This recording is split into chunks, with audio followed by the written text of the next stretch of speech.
নবী আমার, শুধু যে আমি ঘুমাই নাই তা নয়, আমার এই ছোট্ট মেয়ে আসমাও ঘুমায় না।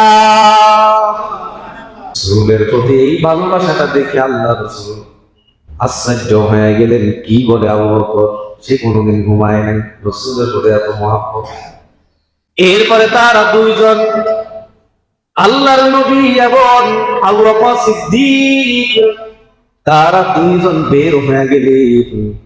বের হয়ে যাওয়ার পর কিছুক্ষণ হযরত আবু বকর সিদ্দিক রাসূলের সামনে হাঁটে আবার পিছনে চলে আসে, কিছু সময় সামনে হাঁটে আবার পিছনে চলে আসে।